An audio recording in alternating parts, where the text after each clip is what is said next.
السلام علیکم ورحمۃ اللہ وبرکاتہ۔ ناظرین، آج ہم ایک حساس مسئلے پر بات کریں گے جس کا موضوع ہے شیعہ ہاتھ کھول کر نماز کیوں پڑھتے ہیں۔ یہ ایک ایسا مسئلہ ہے جس میں عام طور پر مسلمان اور خصوصاً علماء اس مسئلے پر ہمیشہ بحث و مباحثہ میں پڑے رہتے ہیں۔ اس مسئلے کو خاص طور پر آج ہم روایات، تاریخ اور اہل بیت کی روشنی میں بیان کریں گے اور کوشش کریں گے کہ پوری وضاحت کے ساتھ آپ کے سامنے اس بات کو رکھوں۔ میں سب سے پہلے قرآن کریم کا سہارا لے کر اس بات کو بیان کرنا چاہ رہا ہوں کہ اللہ رب العزت نے قرآن کریم کے اندر اس کی کیا وجہ بیان فرمائی ہے، نماز کے تعلق سے اللہ رب العزت نے کیا ارشاد فرمایا ہے۔ تو آئیے سامعین قرآن کو دیکھتے ہیں۔ اللہ نے قرآن کریم میں ارشاد فرمایا وَقُومُوا لِلَّهِ قَانِتِينَ کہ اللہ کے لیے عاجزی کے ساتھ کھڑے ہو جاؤ۔ اس کے اندر یہ صاف صاف ظاہر ہوتا ہے کہ نماز کے اندر خشوع و خضوع برتنا یہ لازمی عمل ہے، بہترین ہے، نماز کے لیے اچھی چیز ہے، لیکن ہاتھ کے باندھنے اور ہاتھ کے کھولنے پر یہ آیت بالکل خاموش ہے، اس کے اندر اس کی کوئی وضاحت نہیں ہے۔ دوسری جگہ اللہ رب العزت نے ارشاد فرمایا قد افلح المؤمنون الذین هم فی صلاتهم خاشعون کہ تحقیق کے ایمان والے کامیاب ہو گئے، اور وہ لوگ خصوصاً جو نماز کے اندر خشوع و خضوع برتتے ہیں۔ اس آیت کریمہ کے اندر بھی خشوع اور خضوع کے اوپر تو بہت زور دیا گیا ہے، لیکن ہاتھ کے باندھنے اور کھولنے پر یہ آیت بھی خاموش ہے۔ اب آئیے حضرات روایت کے اندر چلتے ہیں۔ شیعہ حضرات دلیل پیش کرتے ہیں کہ جناب رسول اللہ صلی اللہ علیہ وسلم کی جو روایت ہے وہ روایت بعض مرتبہ ہاتھ کھولنے پر دلالت کرتی ہے اور بعض مرتبہ ہاتھ باندھنے پر دلالت کرتی ہے، لہٰذا اس کی وجہ سے ہاتھ کھولنے اور باندھنے دونوں جو روایت موجود ہے اس کی وجہ سے علماء اختلاف میں پڑ جاتے ہیں، اور فقہ کے اندر یہ مختلف فی مسئلہ بن کر آیا ہے۔ اس کی وضاحت کیا ہے؟ شیعہ حضرات فرماتے ہیں، اور ان کی روایات اہل بیت کی کتابوں میں یہ موجود ہے کہ اللہ کے رسول صلی اللہ علیہ وسلم نماز پڑھتے تھے اپنی تو اس میں خشوع و خضوع بھی برتتے تھے اور ہاتھ کھول کر رکھتے تھے۔ یہ روایت موجود ہے، بحار الانوار ایک کتاب ہے، 85 نمبر جلد کے اندر یہ روایت موجود ہے۔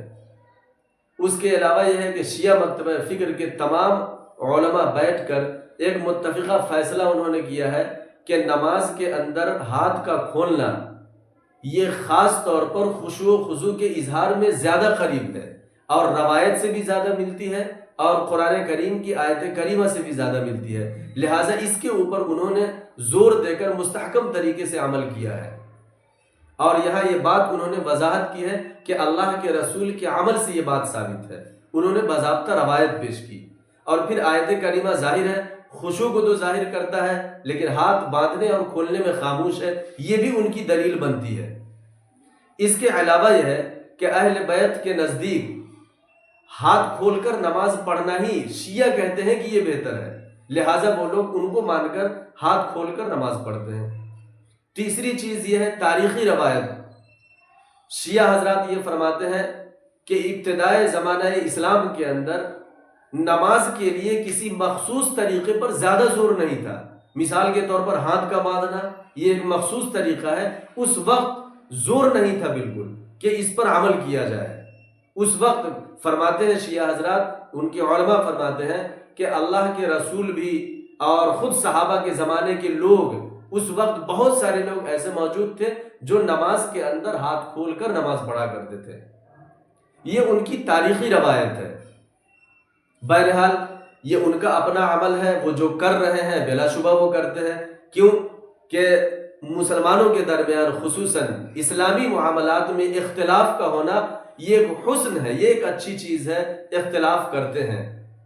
کہتے ہیں ایک شاعر کا شعر ہے کہ گلہائے رنگا رنگ سے ہے زینت چمن، اے ذوق اس جہاں کو ہے زیب اختلاف سے۔ تو بہرحال روایت میں اختلاف ہے، انہوں نے کچھ لیا اور اہل سنت والجماعت نے کچھ لیا۔ اب آئیے تھوڑی سی گفتگو اہل سنت والجماعت پر ہم کرتے ہیں، جو حضرات ہاتھ باندھ کر نماز پڑھنے کے قائل ہیں۔ یہ تو ان کی روایت تھی شیعہ حضرات کی، تاریخی روایت، قرآن کی آیت اور حدیث، جس سے ان کا عمل ثابت ہوتا ہے۔ لیکن اہل سنت والجماعت جو ہاتھ باندھ کر نماز پڑھتے ہیں، ان کی کیا دلیل ہے؟ تو آئیے میں ان کی دلیل پیش کرتا ہوں۔ قرآن کریم میں اللہ رب العزت نے ارشاد فرمایا، لَقَدْ كَانَ لَكُمْ فِي رَسُولِ اللَّهِ أُسْوَةٌ حَسَنَةٌ، کہ اللہ رب العزت کا، اللہ کے رسول صلی اللہ علیہ وسلم کا جو طریقہ ہے، جو ان کا اسوہ ہے، یہ ہم لوگوں کے لیے ایک نمونہ ہے۔ لہٰذا اس نمونے پر عمل کرنا، اب مثال کے طور پر اللہ کے رسول صلی اللہ علیہ وسلم نے بہت سارے طریقے رائج فرمائے۔ نماز کے اندر خود اللہ کے رسول نے ہاتھ باندھ کر نماز پڑھی ہے، یہ اللہ کے رسول کا طریقہ ہے، اور یہ نمونہ میرے لیے، ہمارے لیے، ہم مسلمانوں کے لیے پیش کیا گیا ہے۔ لہٰذا اس پر عمل کرنا ہمارا فرض ہے، اور تقریباً امت مسلمہ کے ہر مسلک کے لوگ اس پر عمل کرتے ہیں۔ یہ ایک قرآن کی آیت ہے جو ہماری تائید میں ہے۔ اس کے علاوہ آئیے اللہ کے رسول صلی اللہ علیہ وسلم کی حدیث سے ثابت ہے، حضرت وائل ابن حجر رضی اللہ تعالیٰ عنہ کی روایت ہے، وہ فرماتے ہیں کہ اللہ کے رسول صلی اللہ علیہ وسلم کو میں نے دیکھا کہ ان کا بایاں ہاتھ اور ان کا دایاں ہاتھ، یہ دایاں ہاتھ اوپر تھا بائیں ہاتھ پر۔ انہوں نے روایت نقل کی، رأیت النبی صلی اللہ علیہ وسلم وضع یدہ الیمنی علی یدہ الیسری فی الصلاۃ، یہ روایت انہوں نے نقل فرمائی کہ اللہ کے رسول صلی اللہ علیہ وسلم کو میں نے دیکھا کہ اللہ کے رسول نے نماز کے اندر اپنے بائیں ہاتھ پر دائیں ہاتھ کو رکھا۔ یہ سنن ابن ماجہ کے اندر یہ روایت موجود ہے۔ اس کے علاوہ بخاری شریف کے اندر ایک روایت ہے، اللہ کے رسول صلی اللہ علیہ وسلم نے ارشاد فرمایا کہ اپنے بائیں ہاتھ پر دائیں ہاتھ کو رکھتے تھے۔ تو یہ ہماری تائید میں یہ روایت ہے، وہ قرآن کریم کی آیت ہے اور اللہ کے رسول کا عمل ہے۔ اس کے علاوہ یہ ہے کہ ہمارے ائمہ حضرات جتنے ہیں، امام شافعی رحمۃ اللہ علیہ، امام ابو حنیفہ رحمۃ اللہ علیہ، امام مالک رحمۃ اللہ علیہ، ہاں امام مالک رحمۃ اللہ علیہ کے نزدیک ایک بات ہے کہ انہوں نے نقل کیا کہ ہاتھ باندھنا ہے لیکن سینے پر، یہ بہرحال ہاتھ باندھنا ہے۔ یہ ایک الگ مختلف فی مسئلہ ہے کہ ہاتھ سینے پر باندھنا ہے یا ناف کے نیچے باندھنا ہے، لیکن بہرحال ہاتھ باندھنے کی تائید قرآن میں اور حدیث کے اندر موجود ہے۔ قرآن کے اندر تو صراحت نہیں ہے کہ ہاتھ باندھنا ہے، لیکن اللہ کے رسول باندھا کرتے تھے اور وہ ہمارے آئیڈیل اور ایک نمونہ ہے، تو اس پر ہمیں عمل کرنا ہے۔ اور یہ آیت، یہ روایت ہمیں بتاتی ہے کہ نماز کے اندر ہمیں ہاتھ باندھ کر نماز پڑھنا ہے۔ اس کے علاوہ یہ ہے کہ بندہ جب ہاتھ باندھ کر کھڑا ہوتا ہے تو اس کے اندر عاجزی اور خشوع زیادہ ہے بالمقابل ہاتھ کھول کر نماز پڑھنے کے۔ لہٰذا یہ روایت ہمیں بتاتی ہے، وہ آیت ہمیں بتاتی ہے، اور ائمہ حضرات کے اقوال اور ان کے افعال بتاتے ہیں کہ نماز کے اندر ہاتھ کا باندھنا ہی یہ زیادہ بہتر ہے بالمقابل ہاتھ کے کھولنے میں۔ اب رہی بات کہ شیعہ حضرات کھول کر ہاتھ پڑھتے ہیں، تو ظاہر ہے یہ ان کے پاس روایت ہے، ان کے پاس ان کا مسلک ہے، اس پر وہ عمل کرتے ہیں۔ ان کے اختلاف میں بھی ہمیں نہیں جانا ہے، اور نہ اس بات کا اظہار کرنا ہے کہ ان سے ہم اختلاف رکھیں۔ وہ اپنا عمل کر رہے ہیں، ان کو وہ بہتر لگتا ہے، اور ہم اپنا عمل کرتے ہیں، ہمیں یہ بہتر لگتا ہے۔ لنا اعمالنا ولکم اعمالکم، یہ ایک تاریخی روایت تھی، ایک روایت کے اندر یہ تمام چیزیں موجود تھی جس کو میں نے ظاہر کیا ہے۔ اللہ تعالیٰ سے دعا ہے کہ اللہ تعالیٰ ہم سب کو اس پر عمل کرنے کی توفیق عطا فرمائے۔ ناظرین، اگر ہماری یہ ویڈیو آپ کو اچھی لگی ہو تو آپ لائک کریں، شیئر کریں، کمنٹ کریں، اور اس کے علاوہ سبسکرائب کرنا تو بالکل نہ بھولیں۔ اور اس کے علاوہ یہ ہے کہ اگر کسی طرح کا کوئی مسئلہ آپ کے سامنے آتا ہے، آپ بے تکلف کمنٹ باکس میں لکھیے اور ہمیں بھیجیے، ہم انشاءاللہ اس کا مدلل جواب دینے کی کوشش کریں گے۔